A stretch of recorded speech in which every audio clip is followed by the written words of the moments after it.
Welcome back, everybody. I decided to hop on the bandwagon and post my mid-year book freakout video. This is a very popular video to put out at the end of June, beginning of July-ish. I'm kind of late on this train because I didn't realize that we were posting these so soon, and I kind of expected most YouTubers to post this kind of like midway through July, but people started posting them like a week before June ended, and that's far too early for me. Also, as a new YouTuber, this is my first time doing this, so I'm a little late to the game here. I have all the questions pulled up, and I did not prepare my answers beforehand, so this could just be a hot mess of a video, but we're gonna try to do this today. The first question is, the best book you've read so far in 2023? My answer to this would have to be Still Beating by Jennifer Hartman. I love this book. This is my first 5-star book this year, and I don't hand 5 stars out frequently. And this book was just, it's dark romance, and I read it for my dark romance video vlog-ish. It was kind of a vlog. This was the first book that I read as a part of that vlog, and I immediately fell in love. Now, this book is about Dean and this girl named Cora.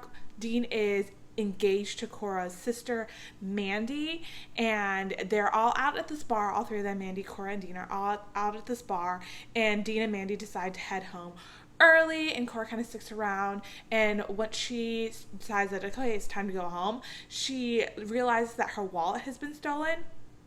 And so then she's calling up a bunch of people and a bunch of friends, and no one's picking up. And then she decides to call Dean, and Dean answers, and he's like, yeah, I'm gonna come and get you. So Dean and Cora kind of have this like love-hate relationship where they kind of just pick on each other, and it goes back to high school. Dean, Cora, and Mandy have all known each other since high school, and Mandy and Dean have been dating for 15 years. And so when Dean arrives to pick her up, they see this one creepy dude outside of the bar. Cora describes him as kind of a John Wayne Gacy type character. And so this creepy guy asks them, hey, is this your girl? And Dean is like, no, no way. And then the John Wayne Gacy guy kind of runs them off the road. And he is this well-renowned serial killer known as the matchmaker. So what he does is he gets two people that aren't like connected or in a relationship in any kind of way, and gets them to fall in love while he is holding them in captivity, and then he murders them. But Dean and Cora manages to escape, but they do fall in love while they're in captivity, and the whole rest of the story is the ramifications of having them escape captivity and then having them realize like they have feelings for each other and coming to peace with that. I really like this book. It's dark romance, which I didn't expect that I was gonna like, but I like the story. I like the love story and the relationship between Dean and Cora that develops. The next question is the best sequel that you read in 2023. Now, I have not read a lot of sequels in 2023. I did read The One by John Mars end of last year, I believe it was, and then I picked up Passengers beginning of this year. Now, The Passengers is not technically a sequel, but the story of The One, or the events of The One, are mentioned in Passengers, so they're connected. So in my head, I'm gonna say that that's a sequel. I'm kind of cheating with this one, but the best one I read is The Passengers by John Mars, and John Mars books kind of read like a Black Mirror episode, which I really like. And this book was kind of set in the future where we have self-driving cars, and we have 8 passengers that get into these self-driving cars, and then they realize that the cars have been hacked by this hacker that has an agenda, and then the rest of the story is just following through about like what the hacker's plans are and discovering who the hacker is. And so this one is really, really good. I highly recommend it. I think I also might at some point pick up the rest of John Mars's books. He has a whole back catalog that I hope are similar in the vein of The One and The Passengers. Next question is new release that you haven't read but you want to. So I do not keep track of new releases. I've been doing a lot of vlog or video concepts this year, so I really don't know what's coming out, and I also haven't read a lot of like 5-star books this year. So for this one, we're not going to answer this one at all because I don't have an answer for this. I don't keep track of new releases. I just kind of pick up what I'm feeling at the moment or what I want to pick up for a vlog or for a video concept. So we're just skipping right past this one. Next question is biggest disappointment. And for this one, it's kind of a no-brainer. My biggest disappointment was The Fourth Wing. This book was being hyped up everywhere. It was on Instagram, it was on YouTube, it was on Goodreads. It was just literally everywhere on every single social media platform. And so I decided to pick this book up because it has been so hyped. And one of my favorite YouTubers that I recently started following, her name's Sarah without an H, she read this book for a video that she did that was like the most hyped books video concept, and she picked up this book and she ended up loving it. And so I feel like if she liked it, and she's kind of in her video she said she's a self-described hater of hyped books, and I figured if she likes it, then I might also like it, because hype books usually them and I don't go together. And so I decided to pick it up because Sarah without an H picked it up, and then I read it and I didn't like it. Honestly, The Fourth Wing is one of the worst books that I have read this year. If you want to see all of my thoughts on The Fourth Wing, go and watch that video. I have an entire video dedicated to how much I hate this book. Next question is biggest surprise. For biggest surprise, I would have to say my biggest surprise is Still Beating and Lotus by Jennifer Hartman. I did a video where I read dark romances, and I fully expected to not like any of the books that I picked up for that vlog, but I surprised myself by liking Lotus and Still Beating. I feel like what I like about it is not dark romance as a genre, but dark romance as written by Jennifer Hartman. I think that she writes highly emotional and emotionally intelligent characters and non-toxic men love interests. That is what really got me to liking dark romance. And also the thing with her dark romance is like all the dark romancy traumatic stuff, it's either done in the past and we pick up with the characters having to go through the emotional like ramifications of dealing with that, or it's in the book but it's in the beginning of the book and it's done very briefly. And that for me is, I really liked it because I didn't have to stay in the mentality of like a fucked up situation for too long. I definitely recommend Still Beating and Lotus. I did hear that another one of Jennifer Hartman's book, which I think is called The Wrong Heart, is really bad. So I'm nervous to maybe like pick that one up or another Jennifer Hartman book if a lot of people out there are saying that one's really bad and really toxic. So I'm nervous, but I hope it's not, or like any other book in her back catalog. I don't know if she has more than just those 3, but I really hope the rest of her books are good.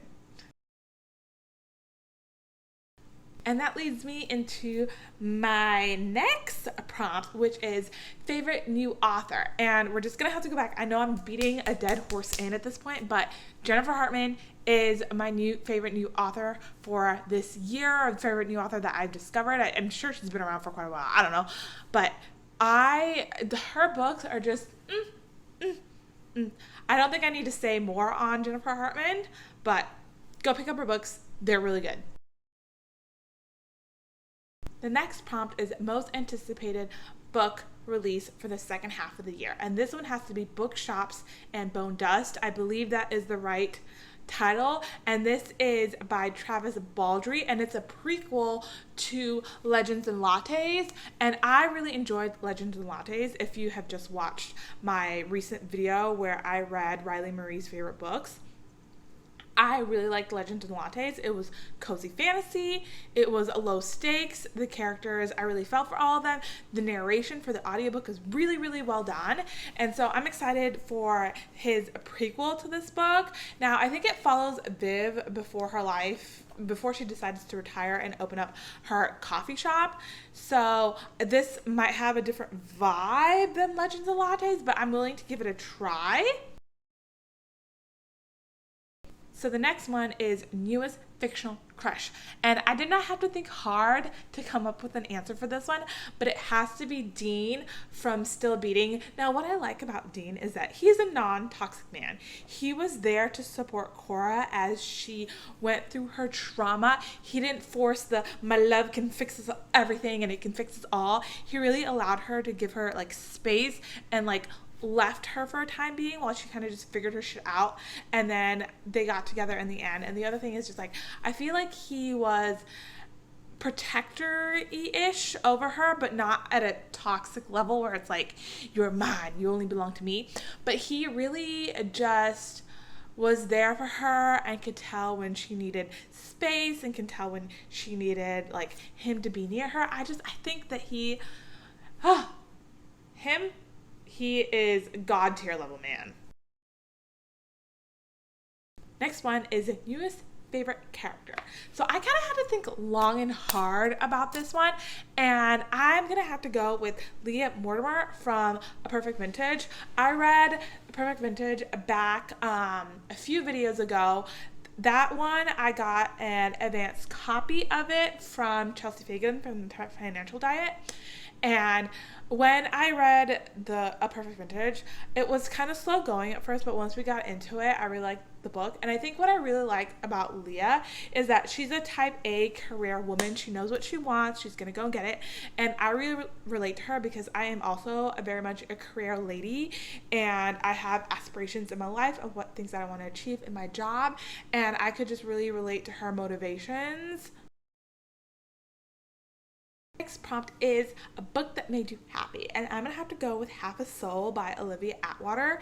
Now this book was another like cozy fantasy but Regency romance type book, and what I liked about this is that this book had me giggling and kicking my feet from the relationship between our main character and her love interest. I've already forgotten their names, but I just remember when I was reading this book that the like banter going back and forth was just super cute. I think like Regency banter, even though it makes you like think a little bit, I still really like it because it comes off as like educational and like well read, and I just really like this book. I thought this book was super cozy.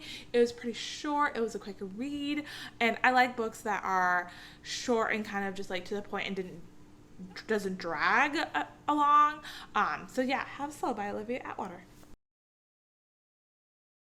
Next prompt is a book that made you sad. I'm gonna have to go with I'm Glad My Mom Died by Jeanette McCurdy. Now this was not a fictional book, it's nonfiction, it's her like autobiography, and this one made me sad because of all the things that Jeanette McCurdy had to go through, like growing up, and the abuse that she suffered from her mom and the abuse that she suffered in the Hollywood industry. And this one, I would say like don't go into it very lightly because it does deal with difficult topics. It deals with difficult topics, but Jeanette McCurdy narrated the book, which I think is really well done, and to hear her perspective from what she went through, I think that just made it hit home for me even further. But I highly recommend this one if you are able to handle all of the triggers that are in this book, such as ED, abuse, emotional abuse, like literally all the trigger warnings for this one. If you're able to handle it, I highly recommend picking this one up. The next prompt is the most beautiful book that you bought this year. And unfortunately, I have not bought any physical copies of books this year. I really want to do a better job of that because this bookshelf needs some more books to beautify it.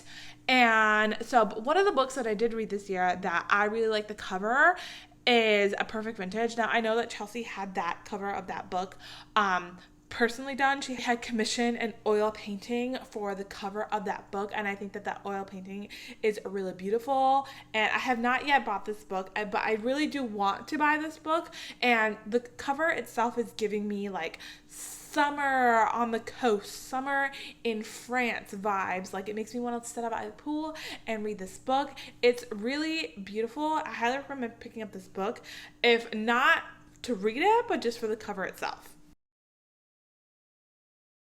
And the last question here is, what books do you want to read before the end of the year?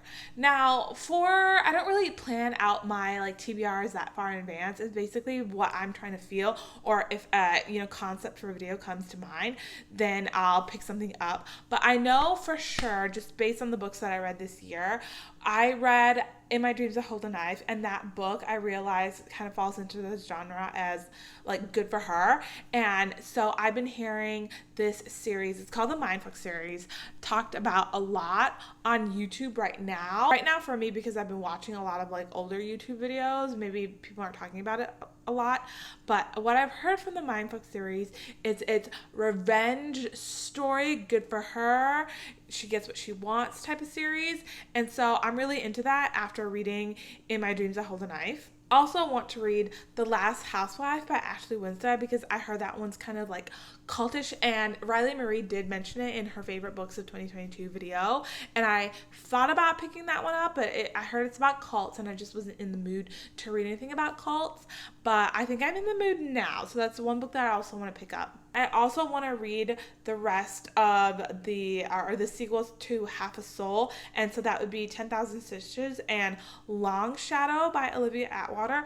I do a really poor job at picking up sequels after I've read the first book in the series, so I really want to finish this one now that I've spoken or revisited Half a Soul in this video. And so I think that I might pick those two up before the end of the year. But other than that, I don't have any books that I want to put on my TBR to have read by the end of the year. But if you have anything that you want to recommend to me, just based on what I've read this year and what I've liked, I'm more than happy to take a look at those books. So yeah, that's it. That is all that I have for this mid-year book freakout video. Please go ahead and check out the other videos that are on my channel, and subscribe, comment, and like this video because it really helps me out. Also, don't forget to head over to my Goodreads. You can follow me there, and on Instagram. You can follow me on Instagram as well. I have those links for you down below. And thank you for watching this video, and I'll see you next week.